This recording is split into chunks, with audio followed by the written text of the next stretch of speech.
Bienvenidos. En esta oportunidad voy a presentar este tema, sistemas procesales y el nuevo sistema acusatorio, desde la perspectiva de cómo explicárselo a las fuerzas de seguridad. Esto es una conferencia que brindé el 2 de junio en este programa de capacitación desde el Ministerio Público Fiscal y el Ministerio de Seguridad, bueno, organizado por la Oficina de Naciones Unidas contra el Delito y la Droga.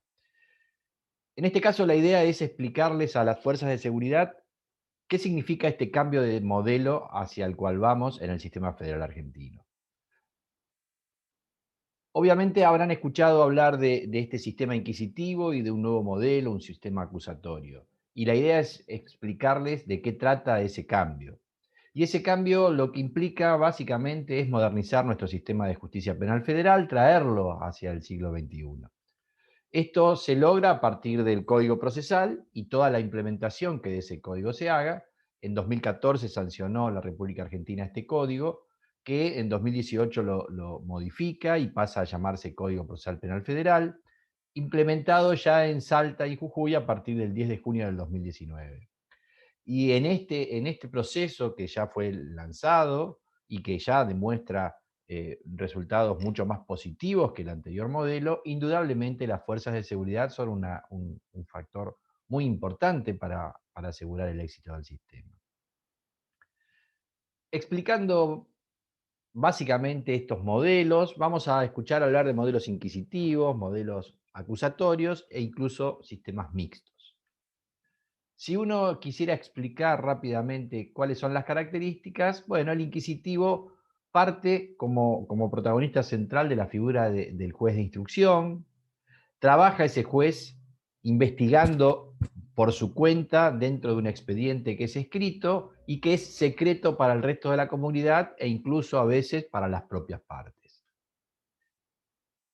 Lo contrario a ese modelo es el acusatorio, donde aparece una separación de funciones. Aparece una separación entre la función de los jueces y de los fiscales. Los fiscales pasan a investigar, ya no investiga el juez. El juez deja de ser un juez de instrucción y se convierte exclusivamente en un juez de garantías, que resuelve lo que el fiscal le pide y vela por cumplir con la ley y la Constitución. En ese modelo acusatorio el procedimiento es oral, y además, justamente la posibilidad de que sea oral facilita su publicidad.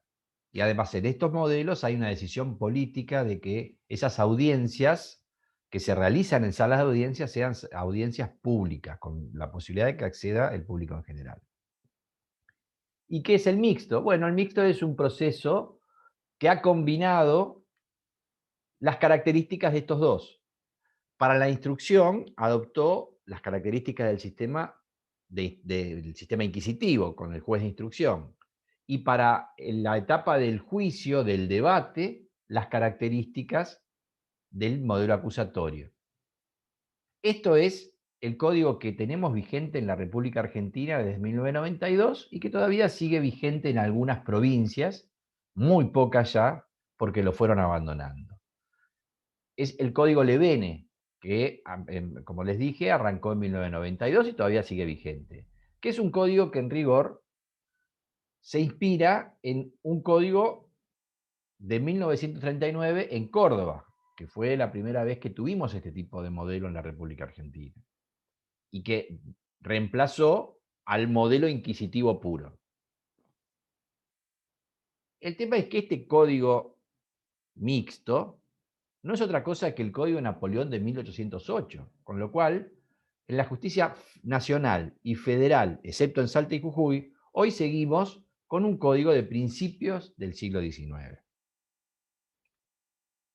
Claro, como en este modelo mixto, mucho de lo que se realiza en la instrucción después se reproduce en la fase del juicio, pero incorporándolo por lectura, la cuestión es que el sistema mixto, si bien parecía toda una avanzada, en realidad es sistema inquisitivo.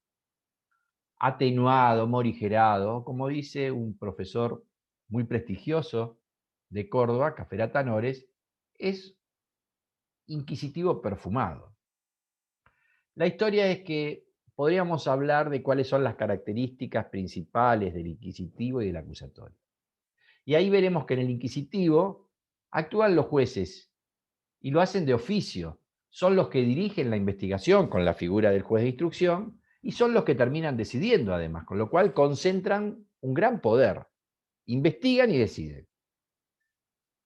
En cambio, en el modelo acusatorio, los jueces solo deciden y los que dirigen la investigación son los fiscales, que son los que les requieren al juez para que justamente decida.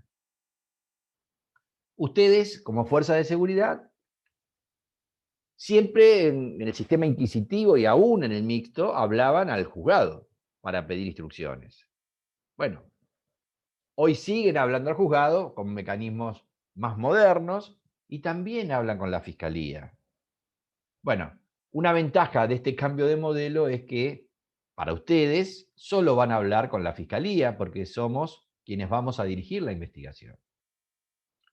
Dentro de esta lógica del inquisitivo resulta que el juez y no puede ser imparcial porque quien investiga está comprometido con el éxito de la investigación y entonces a la hora de tomar decisiones eso lo contamina y el juez tiene que hacer, su función es velar por la vigencia de la Constitución, y entonces, como juez de garantías, entra en contradicción con su otra función de juez investigador. Otro profesor cordobés, Mayer, decía que el buen juez se come al inquisidor o el inquisidor se come al buen juez, porque el juez está llamado a hacer respetar la Constitución y las leyes, y entonces es un juez de garantías. En cambio, en el acusatorio, como justamente el juez solo actúa como juez de garantías, no está comprometido con el éxito de la investigación y puede mantener su imparcialidad. En este sentido, esto es muy bueno para la sociedad, porque justamente todos queremos que cuando tenemos un caso en el cual estamos involucrados, haya un juez que sea imparcial. Esa es la esencia del juez. Ahora, en el sistema inquisitivo se trabaja por escrito con base en el expediente. En cambio, en este acusatorio hay oralidad. Y el modelo que estamos suscribiendo a partir de este código del 2014 es además un modelo de oralidad masiva. Esto es, desde la primera audiencia en la propia instrucción, que ahora se llama investigación penal preparatoria, hasta la última en la etapa de ejecución penal después de la condena. Ya no hay más expediente. Todo sucede en una sala de audiencias, en una audiencia oral. La cuestión es que en el inquisitivo, la resolución, el juez la va a tomar con base en lo que hay en el expediente. En cambio, en el acusatorio, donde ya no hay expediente, toda decisión se toma exclusivamente con lo que pasó en la audiencia, con lo que se dijo en la audiencia. En el inquisitivo decíamos, lo que no está en actas no está en el mundo. En este sistema nuevo, lo que no ha sucedido en la audiencia, lo que no se ha dicho en la audiencia, no está en el mundo. En el inquisitivo, obviamente, el expediente permitía que fuera secreto para el resto de la sociedad e incluso, como les dije, a veces para las propias partes que estaban en ese juicio. Y en el acusatorio, bueno, esa oralidad permite que sea público, que sea transparente, y además hay una decisión política en esos modelos para que así sea.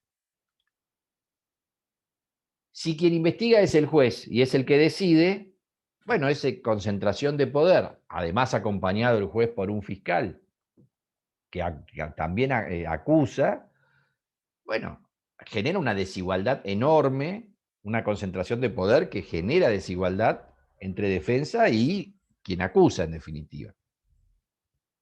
En cambio, en este otro modelo, la igualdad es obligatoria y en todas las audiencias, va a haber un miembro del Ministerio Público Fiscal, el imputado y su defensor, o al menos su defensor, y los dos, defensor y representante de la Fiscalía, haciéndole peticiones y planteándole sus posiciones ante al juez, que es el que en definitiva decide. Y esto lleva como conclusión que en el inquisitivo, por lo menos en lo que es la instrucción, muy poca contradicción. En cambio, en este modelo acusatorio, la contradicción es absoluta porque todo es por audiencias y en la regla general es que en todas esas audiencias esté el fiscal y también el defensor. Los dos dando sus razones al juez para que el juez pueda decidir. La conclusión es que este sistema acusatorio al cual vamos, en base a este código del 2014, no es simplemente acusatorio, es una especie del sistema acusatorio que se llama sistema adversarial. Puede ser que haya sistemas acusatorios, porque quien investiga es el fiscal y ya no investiga el juez, eso es provincia de Buenos Aires, por ejemplo, a partir de 1998, pero donde no es todo por sistema de audiencias. Sigue habiendo expediente y hay ciertas cosas que no se resuelven en audiencias. En nuestro modelo al que vamos, sí, es el sistema acusatorio en su versión más adversarial. Y entonces, como todo se resuelve en audiencia, bueno, se convierte en un modelo muy distinto a por ahí un acusatorio donde sigue habiendo expediente y donde no es 100% adversarial. La historia es así.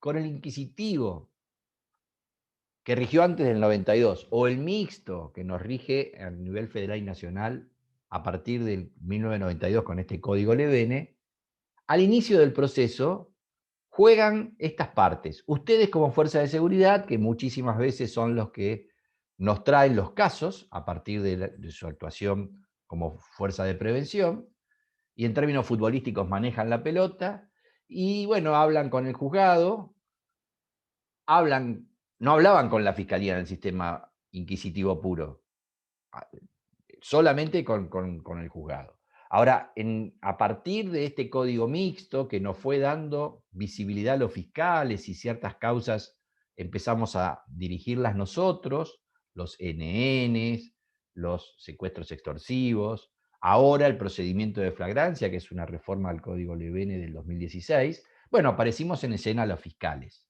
¿no? Y también entonces ustedes se comunican con la fiscalía.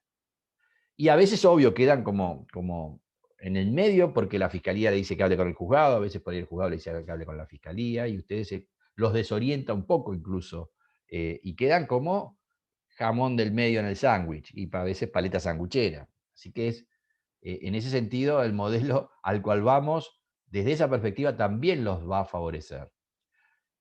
Pero bueno, con esta lógica, fuerzas de seguridad jugando con el juzgado y con la fiscalía, hacen que, bueno, el partido empiece arrancando casi 3-0, ¿no? Porque el defensor entra en el juego recién cuando el caso llega a tribunales, ya judicializado en base al expediente que ustedes formaron, con mayor o menor participación del juzgado y la fiscalía, pero ustedes recabaron las pruebas iniciales, tomaron testimoniales, con lo cual ya llega un expediente que el defensor pasa a conocer recién, cuando, bueno, toma vista de ese expediente.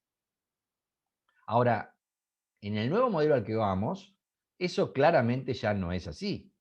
Primero, ya no hay vínculo de ustedes con el juzgado.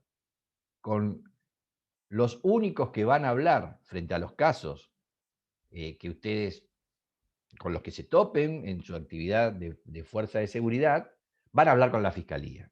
Entonces ya uno podría decir, bueno, ya por ahí no empezamos arrancando el partido 3-0. En todo caso sería 2-0 porque jugamos juntos, Fuerza de Seguridad y Fiscalía. Pero eso tampoco es así, porque el juez recién pasa a jugar este partido cuando le llega el caso con la audiencia, la primera audiencia que la Fiscalía pide que se haga.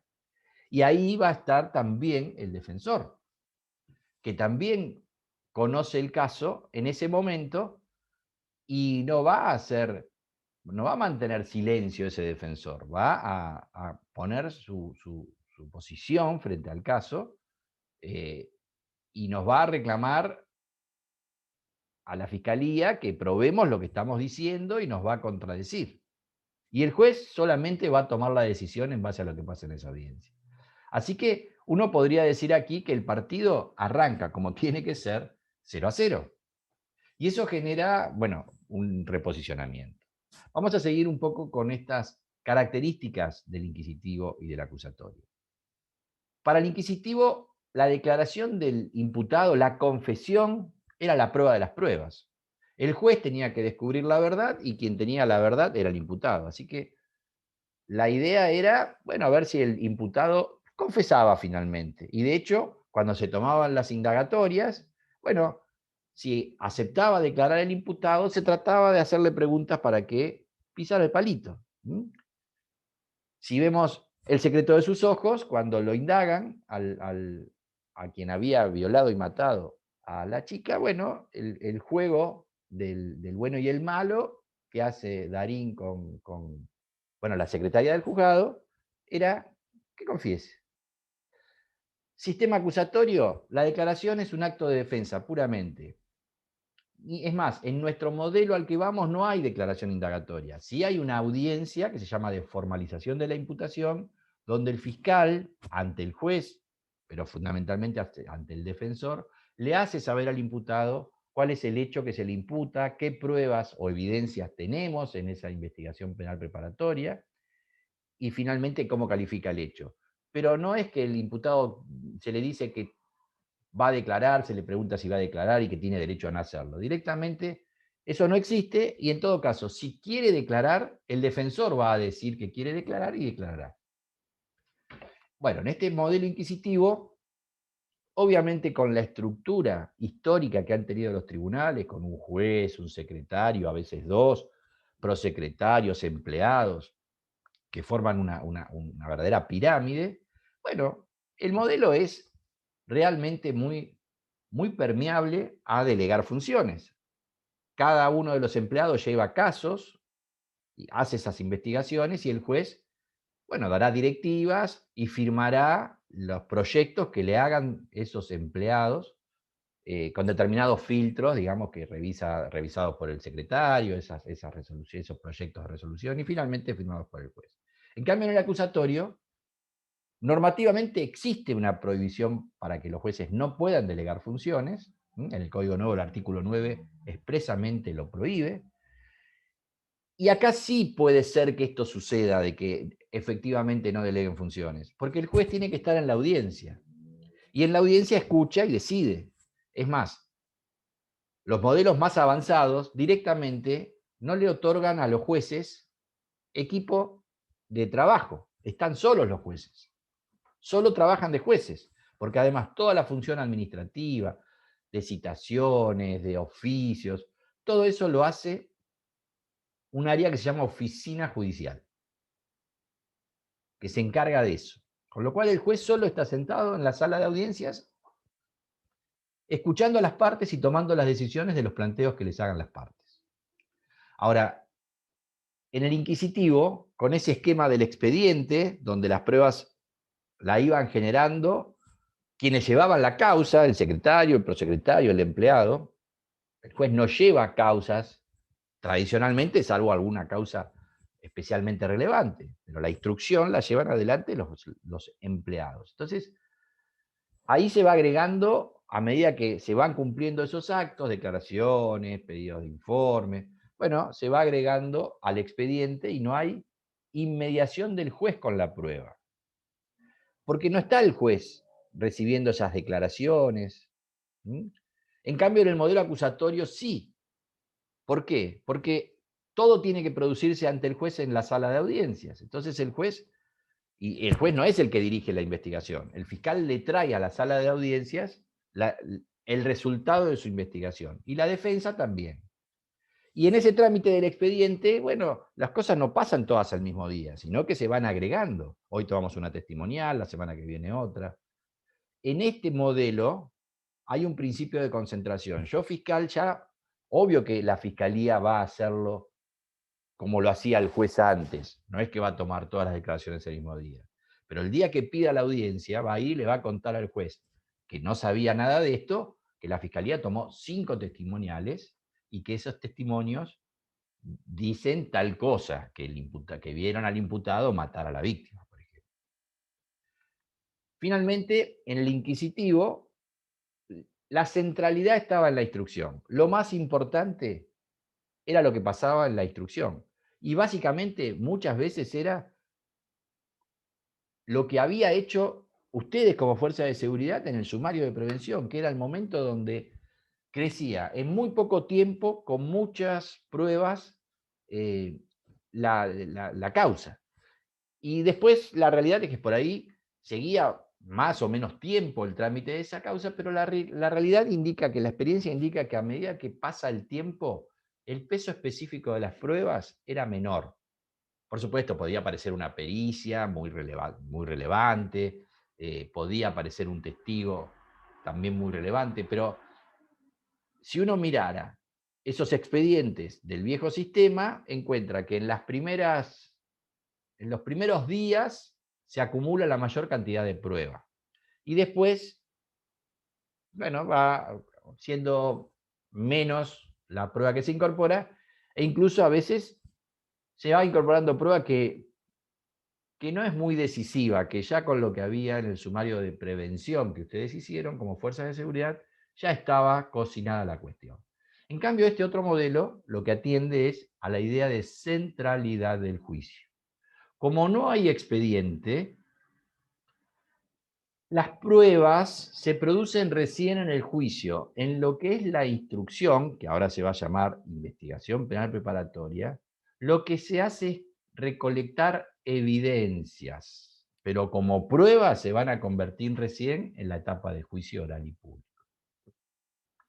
Por supuesto, si hay un allanamiento, los secuestros que se hagan sí van a ingresar después al juicio oral y público, pero tienen ciertos recaudos y son pocos los actos que finalmente constituyen prueba que después va a entrar al juicio. Pero, por ejemplo, un testigo declaró ante ustedes, declaró ante la fiscalía, esas dos declaraciones no se van a incorporar al juicio.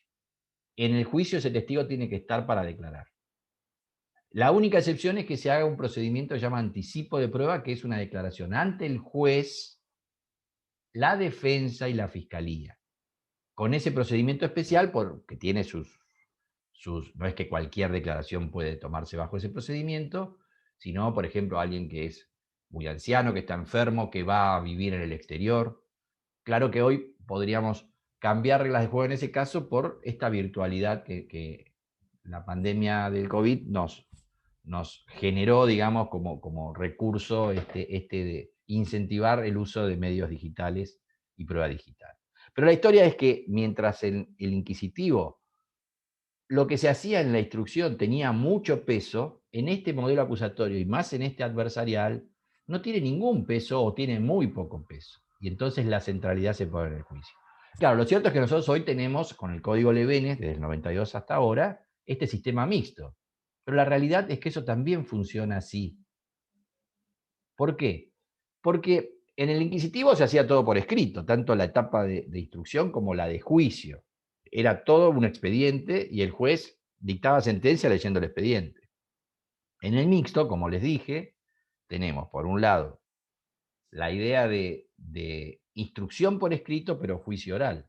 Pero claro, en el mixto sigue habiendo centralidad en la instrucción porque mucho de lo que se hizo en la instrucción pasa al juicio incorporándoselo por lectura. O sea, la declaración del testigo ante ustedes como fuerza de seguridad y aún en la fiscalía, bueno, o si el juez instruyó él dentro de ese sistema mixto, puede ser que las partes terminen admitiendo que se lo incorpore por lectura. Y es más, ni se lee esa declaración en el juicio. Como sigue habiendo expediente en el sistema mixto, después los jueces, al momento de dictar sentencia, como eso se incorporó por lectura, pueden ir a ver lo que dijo el testigo en esas declaraciones ante policía o ante la fiscalía o el propio juzgado de instrucción. Conclusión, el sistema inquisitivo o el mixto, y la verdad que es un modelo cómodo para el trabajo de las fiscalías y las fuerzas de seguridad. ¿Por qué? Y bueno, por un lado porque el juez de instrucción juega para nuestro equipo, en buena medida. Y por el otro porque como en el juicio, que sí es oral en este sistema mixto, mucho de lo que se hizo en la instrucción se lo incorpora por lectura, bueno, el peso de lo que se hizo en la instrucción, sin que la defensa jugara ese papel muy fuertemente, porque o se hizo ante ustedes como fuerza de seguridad, o se hizo en la fiscalía, pero el defensor no vino a esas audiencias, o se hizo en el juzgado, y no fue ni el fiscal ni el defensor a lo que se hizo en el juzgado, pero el juzgado, como está investigando él, juega para la fiscalía. Entonces, obvio que es un modelo cómodo. Yo diría que, para volver a la metáfora futbolística, arrancamos el partido ganando, y obviamente que cuando uno arranca ganando es mucho más fácil terminar ganándolo. La pregunta es, ¿por qué tenemos que cambiar este modelo si es cómodo para ministerios públicos y fuerzas de seguridad? Y sencillamente porque la Constitución, desde 1853, exige un modelo acusatorio. Y nos fuimos haciendo los distraídos durante muchos años, pero eso es así. Y en la reforma del 94 de la Constitución se mantuvo esa lógica y, bueno, nuestra Corte Federal finalmente hacia 2004, 2005, terminó diciendo que este era el modelo acusatorio. ¿Mm? Y eso es así, nos guste o no nos guste. Esto ya no es materia de discusión porque nuestra Constitución lo exige y los pactos de derechos humanos, que en la reforma del 94 pasaron a ser parte de la Constitución, también lo exigen.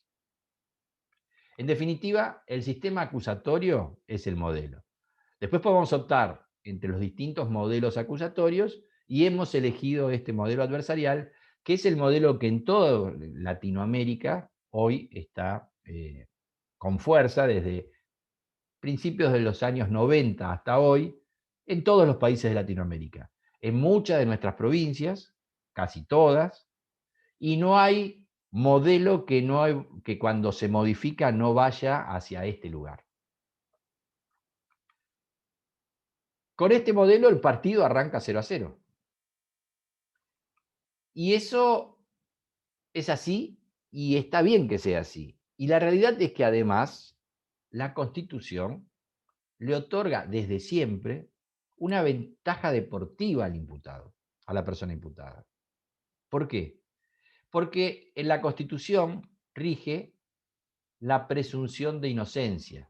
Lo escuchamos cientos de veces. La persona imputada es inocente hasta que no haya una condena firme. Y desde esa perspectiva, bueno, con empate, el imputado, la persona imputada gana. Y uno puede decir, pero bueno, esto de la presunción de inocencia está también, bueno, el mundo civilizado, después de ríos de sangre, en todos los países occidentales va a regir esta presunción de inocencia. Esa presunción de inocencia está en todos los tratados de derechos humanos de Naciones Unidas, Sistema Interamericano de Derechos Humanos, con lo cual eso no es discutible. Ese es un tema técnico, pero muy razonable, aunque a veces nos choque como ciudadanos de a pie. Hay que explicar esto de que hay una razón de ser y que en el mundo rige esta presunción de inocencia. Lo concreto es que esto genera un cambio de paradigma, pese a que siempre tuvimos esta presunción de inocencia y nuestra Constitución desde 1853, pero ahora cambia la cosa, porque ganar para la Fiscalía y para las fuerzas de seguridad nos exige más esfuerzo. Y eso es un cambio de paradigma. Miren, volviendo a esta lógica, más allá de lo que ustedes hagan, bajo directivas nuestras, en base a la comunicación que tengamos cuando se topan con un delito, en sus tareas de prevención. La historia es que la primera audiencia nos enfrenta a todos nosotros de esta manera. Va a estar un fiscal, va a estar un juez y va a estar el defensor con el imputado. Y el juez ya no juega para nosotros, el juez es el árbitro. Y por supuesto que nosotros queremos hacerle el gol a la defensa en base a muchas veces la pelota que nos pasaron ustedes, y jugamos en equipo. Pero la historia es que el defensor también juega y el defensor que va a estar en todas estas audiencias presentes va a tener muchas ganas de hacernos el gol a nosotros como fiscalía. Y el juez es el árbitro. Y el partido lo va a ganar el que juegue mejor. Este va a ser el nuevo escenario. todo va a pasar en las salas de audiencia. En la audiencia va a estar el fiscal, a veces acompañado por la víctima como querellante, pero también en la audiencia va a estar el imputado y el defensor, o a veces solo el defensor, pero siempre va a estar el defensor si es una audiencia contradictoria, que van a ser la mayoría de las audiencias. Y obviamente siempre va a estar el juez. Y el juez va a tomar decisión en base a lo que fiscal y querella le digan que va a ser contradicho por el defensor. Y va a decir cosas el defensor que la fiscalía y la querella van a poder contradecir, porque son audiencias contradictorias. Modelo adversarial, de adversarios. Fiscal y querella acusan, el defensor defiende y el juez solo decide. Y claro, puede haber audiencias que sean no contradictorias, que no esté presente el imputado, que no esté presente el defensor. Por ejemplo, si yo voy a pedirle al juzgado detenciones, allanamientos, intervenciones telefónicas, que son decisiones que tiene que tomar el juez, obviamente no van a convocar al defensor para avisar, para discutir si detenemos a su cliente o lo allanamos. Porque obviamente, si eso fuese así, cuando vamos a detenerlo, porque el juez nos dice, sí, tiene razón la fiscalía, detengan o allanen, ni encontramos al imputado, ni encontramos nada en el allanamiento. O una intervención telefónica, van a hablar solo de pedir comida. Entonces, hay audiencias que no van a ser contradictorias, que se llaman audiencias unilaterales, solo está la fiscalía. Pero claro, uno va como fiscal a pedirle detenciones, allanamientos o intervenciones telefónicas al juez, y el juez, que ahora no es juez de instrucción, no tiene la idea del éxito de la investigación en la cabeza, es solo juez de garantías, lo que va a hacer es decidir si lo que le estamos pidiendo tiene razones suficientes. Hay elementos suficientes para detener, hay elementos suficientes para disponer ese allanamiento, esa intervención telefónica. Y si nosotros vamos y no le damos las razones suficientes, simplemente el juez va a decir que no nos hace lugar a esas medidas. Y esas medidas obviamente serán claves para la investigación. Entonces tenemos que poder ir a estas audiencias con los elementos que convenzan al juez que el caso que estamos presentándole es un caso que merece que se disponga esa medida. Y a partir de esa medida seguramente consigamos prueba de cargo, evidencias de cargo que nos permitan avanzar hacia ese juicio oral que, bueno, ahora va a ser también en una audiencia oral sin poder incorporar muchas de las cosas que antes teníamos y que se incorporaban por lectura. Ya vimos de qué juegan fiscales, de qué juegan jueces y mínimamente defensores, pero bueno, vamos a insistir un poquito en de qué juega el defensor. El defensor, tanto en la etapa de instrucción, que ahora se va a llamar investigación penal preparatoria, o en la etapa de juicio, en la etapa de debate, tiene la misma función, defender a la persona imputada. Y para eso despliega sus estrategias y tácticas. Bueno, la estrategia es, en definitiva, lograr el mejor resultado posible para su cliente. Y las tácticas para eso, y transitan por varios carriles, explora y busca cuál es la mejor salida para ese caso, cómo puede llegar al mejor resultado. El primero puede ser cuestionar la validez del procedimiento, las nulidades.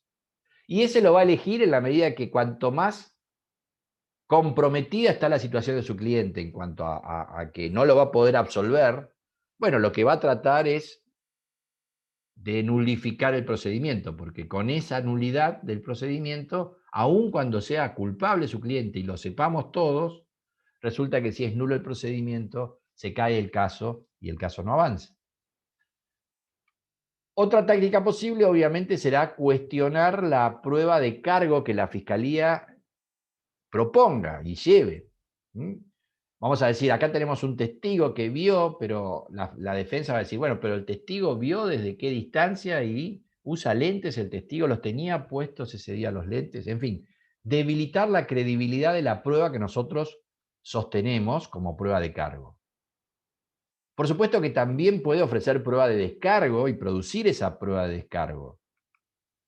la defensa. Hoy la defensa va a poder llevar un legajo de investigación, como la fiscalía va a llevar su legajo de investigación. La diferencia es que el de la fiscalía es obligatorio, el de la defensa es optativo, pero la defensa puede producir sus pruebas de descargo.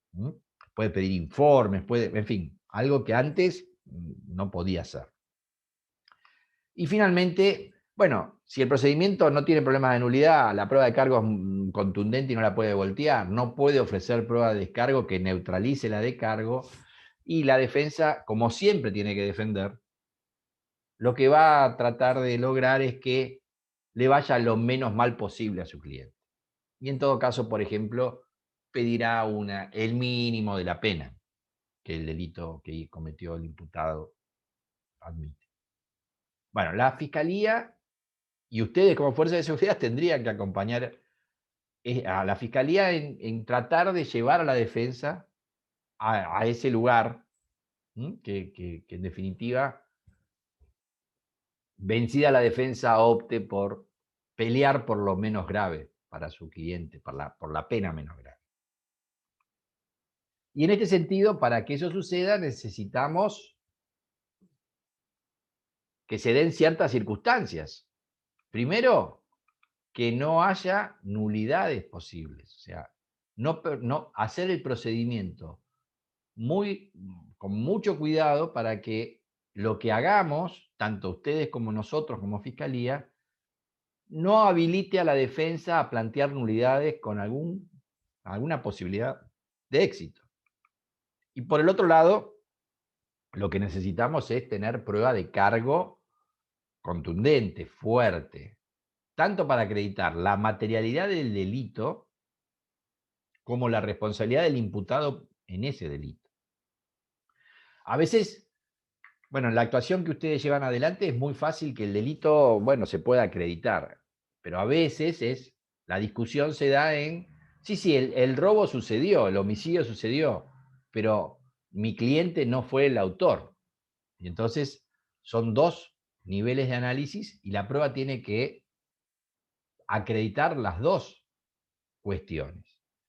Y entonces, bueno, obviamente, en esos casos frente a los cuales ustedes nos auxilian, primero con la prevención, topándose con un delito en la calle, deteniendo y, bueno, empezando a después transformarse en auxiliares judiciales haciendo esas actuaciones de prevención. Y claro, en este sentido, ustedes son esenciales, porque si cometen violaciones al procedimiento, van a dar lugar a las nulidades que después no podríamos remontar nosotros desde la Fiscalía, y la prueba de cargo que nos traigan, bueno, como les decía, sigue siendo muy importante esos primeros momentos en los cuales ustedes están a cargo de la investigación. Hoy además está temas que en algún momento no lo teníamos ni en el radar. La cadena de custodia. Ustedes secuestran droga, secuestran un arma. Bueno, todo eso tiene que estar preservado y cuidado de que lugar a lugar por donde transite esté garantizado de que se mantuvo inalterable eso. Y hoy la defensa podría decir que, por ejemplo, si no se cuidó la cadena de custodia de la droga secuestrada, pueden plantear que en definitiva no sabemos si esa es la droga secuestrada o fue sustituida o alterada. Entonces, nos aparecen además cosas nuevas que antes no las teníamos presentes. Y cosas nuevas que hay que explotar. Como fuerzas federales, ustedes van a ser centrales en la represión del crimen organizado, de tráfico de drogas, tráfico de armas, trata de personas, contrabando. Delito complejo si los hay. Y en ese sentido, bueno, la verdad que si bien el partido arranca 0-0 y con ventaja deportiva para la defensa, muchas veces nos topamos que esos imputados son mucho más poderosos que todos nosotros juntos. Y el sistema obviamente tiene que darnos herramientas para poder vencerlos. Y el sistema nos los da. Para estos delitos complejos, justamente aparecen ciertas herramientas que no son las que se pueden usar en general frente a otro tipo de delitos. Aparecen las figuras del agente encubierto, del agente revelador, que, bueno, se infiltra un funcionario de las fuerzas de seguridad en una organización delictiva para descubrir cómo es la trama de esa organización, o el agente revelador, que es quien, por ejemplo, muestra interés en la compra de drogas, que es otra forma también de penetrar en las organizaciones, y eso obviamente es, conforme las leyes vigentes que ustedes conocen, un trabajo de la fuerza de seguridad que tenemos que maximizar, explotar como instituciones, porque verdaderamente son las que permiten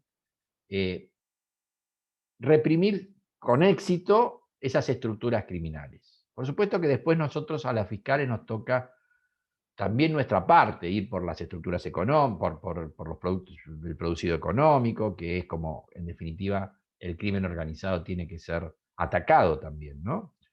Pero ahí está entonces también un trabajo para las fuerzas de seguridad en sintonía con los objetivos que tiene la Fiscalía. Y acá aparece claramente esta relación, que ahora es una relación cotidiana entre ustedes como fuerza de seguridad y el Ministerio Público Fiscal. Y hay que definir los perfiles, y eso en la reforma que se dio en Latinoamérica y en nuestras provincias, se avanzó en muchas cosas. Todavía no está clara esta cuestión de cómo relacionar policías con ministerios públicos fiscales. Probablemente es una reforma, es una generación en la reforma próxima, pero por ahora no está muy claro. Ahora sí podemos, o por lo menos desde mi perspectiva, dar eh, esta idea de cómo son los perfiles de ustedes como fuerza de seguridad y de quienes integramos Ministerio Público Fiscal. Las fuerzas de seguridad, en mi criterio, están formados para la investigación, y ese es el trabajo central que realizan. Están en el territorio, están en la calle, y además tienen formación como investigadores. En cambio, bueno, por supuesto, con su policía de investigación, las brigadas, gente en calle, y además auxiliadas por las policías científicas, sus gabinetes de criminalística, que son muy buenos, y en conjunto, obviamente, llevan adelante esta tarea como investigadores. El Ministerio Público Fiscal, obviamente, se hace cargo también de dirigir las investigaciones, pero básicamente en esta relación con ustedes podríamos decir que funcionamos muy bien porque somos abogados y porque los casos los tenemos que presentar ante los jueces, ante los tribunales, convencer a esos jueces y mostrar que la defensa no tiene razón, que también son todos abogados. Entonces, nuestro rol funciona muy bien dentro de esta lógica de asesores jurídicos de las investigaciones que ustedes como fuerzas de seguridad realizan. Por supuesto que está esta cuestión flotando permanentemente de crear una policía judicial, una policía que dependa del Ministerio Público, integrado básicamente por ustedes, pero sacados del ámbito de la estructura administrativa de la policía, de la prefectura o de la gendarmería, o sea, no dependiendo del Ministerio del Ministerio del Interior, del Poder Ejecutivo, sino directamente siendo dependientes del Ministerio Público Fiscal. Eso, bueno, en el sistema federal todavía está en deuda, algunas provincias ya lo tienen, por eso digo, este es un tema de una nueva generación de reformas que atienda a esto. Pero mientras tanto, me parece que estos perfiles explican un poco dan un buen resultado, digamos. Yo como fiscal les puedo decir a ustedes que frente al caso, ¿qué necesitaría probar? ¿Y cómo probarlo?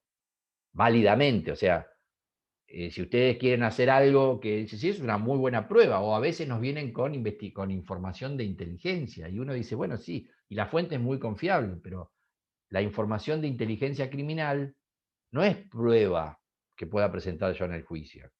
Entonces, ¿cómo transformar la información que ustedes tienen en evidencia que pueda ser presentada en el juicio como una prueba válida y que convenza al juez, persuasiva? Así que esta me parece que es por ahora, una buena explicación de cómo deberíamos relacionarnos. Y eso lleva a la conclusión que les propongo. Necesitamos estar comunicados y coordinar nuestras fuerzas, jugar para el mismo equipo y saber jugar bien. Con estos perfiles que recién les mencionaba, ustedes como investigadores, nosotros como asesores jurídicos de la investigación y además después nosotros llevando el caso, presentando el caso en tribunal.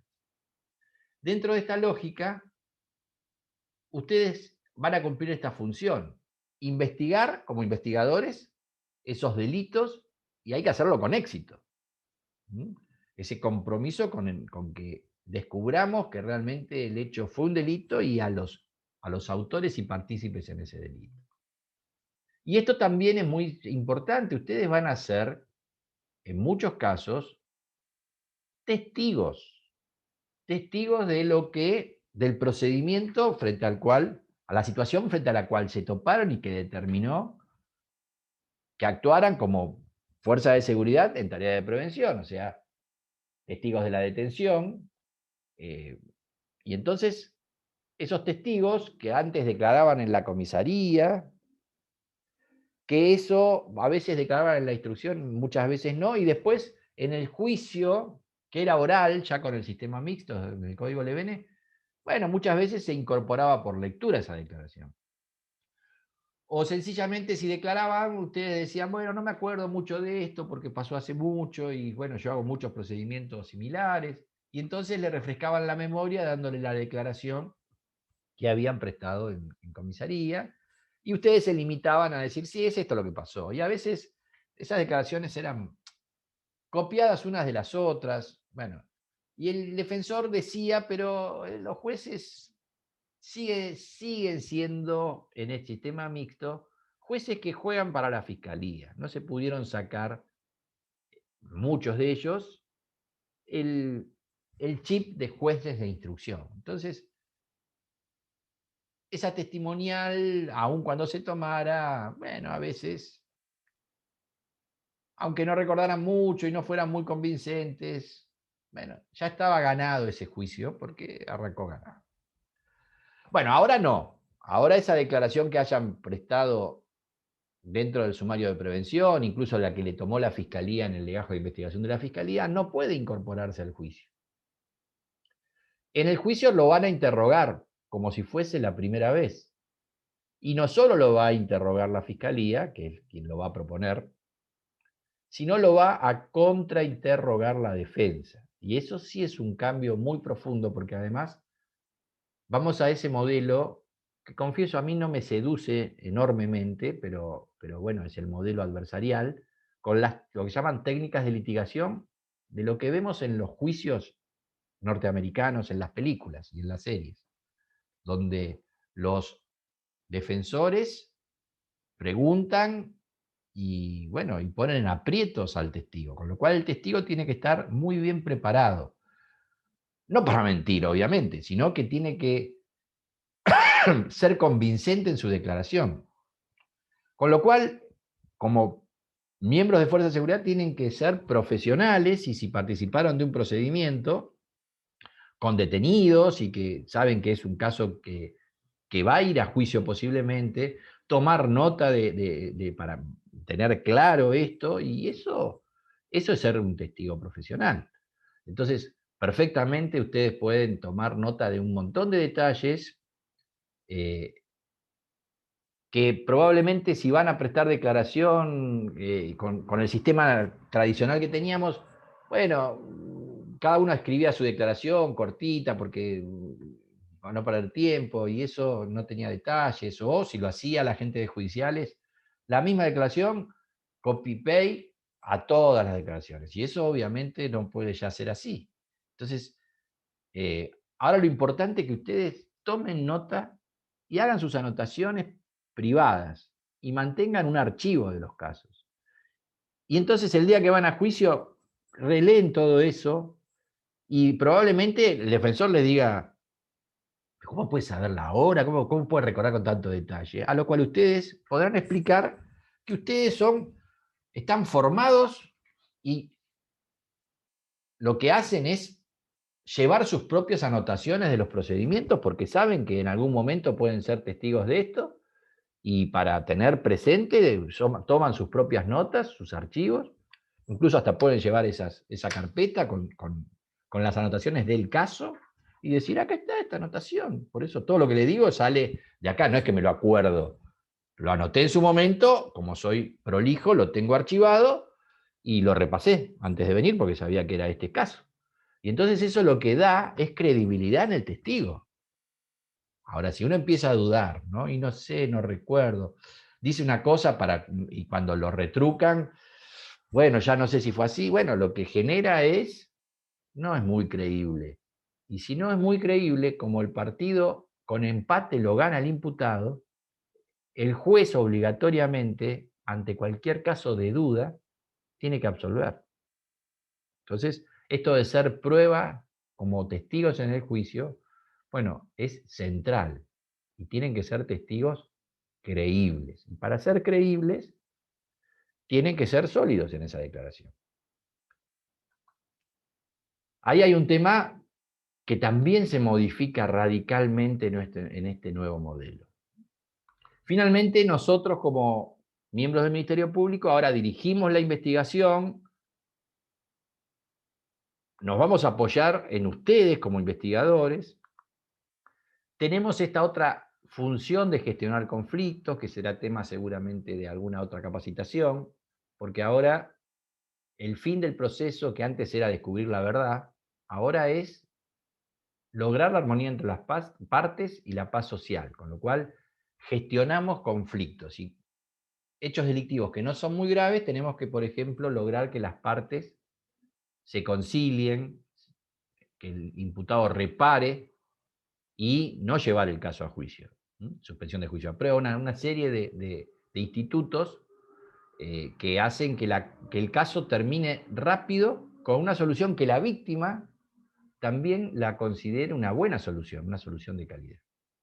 Y finalmente vamos a acusar con éxito para una condena justa. Esos serán los casos que vamos a juicio, que pueden ser los hechos, básicamente los más graves. Nosotros no vamos a gestionar ese conflicto, por ejemplo, con una reparación o una suspensión del juicio de prueba. Nos vamos a tratar de llevar a juicio para que sean condenados esos imputados. Pero claro, esa condena tiene que ser una condena justa, que respete todas las garantías. Todas las evidencias que se presenten tienen que pasar por ese filtro de las garantías. Y para lograr eso, obviamente, necesitamos algo que ya les dije, que es una investigación limpia, sin nulidades, que las evidencias que se colecten no den lugar a nulidades, se hayan respetado todas las garantías y normas procesales, y que además haya prueba de cargo buena, contundente, con peso específico, prueba que permita convencer al juez que tenemos la razón de la acusación que estamos llevando adelante. Y para eso, obviamente, tenemos que trabajar en coordinación y en comunicación con ustedes. En definitiva, nuestros objetivos como Fuerza de Seguridad y Ministerio Público son los mismos, son comunes. En los casos que vamos a ir a juicio, que son, bueno, dentro del crimen organizado, la mayoría de los casos, por lo menos contra los jefes de las bandas, los de mayor responsabilidad dentro de esas estructuras, siempre vamos a intentar ir a juicio. Bueno, necesitamos condenas justas tras un debido proceso legal. Eso es lo que exige un Estado de Derecho como represión eficiente del delito. Bueno, como verán, es un tema que modifica muy fuertemente nuestras prácticas y nos pone contra las cuerdas. Vuelvo con esta advertencia, con la que cierro esta charla. Ganar nos exige mucho más esfuerzos a fiscales y a las fuerzas de seguridad. Fundamentalmente respecto del crimen organizado, donde nosotros somos débiles muchas veces. Enfrentamos estructuras criminales muy poderosas, con muy buenos abogados, con poder económico, bueno, con mucha fuerza. Y ahí tenemos que, pese a todo, fortalecernos, porque además de que son fuertes por esas circunstancias, cuentan con la presunción de inocencia. El partido lo empiezan ganando y con ventaja deportiva doble. porque la presunción de inocencia los ampara y porque además tienen mucho poder y pueden contratar a los mejores abogados. Esto es persecución penal estratégica. Un ministerio público que pueda ganar en estos casos.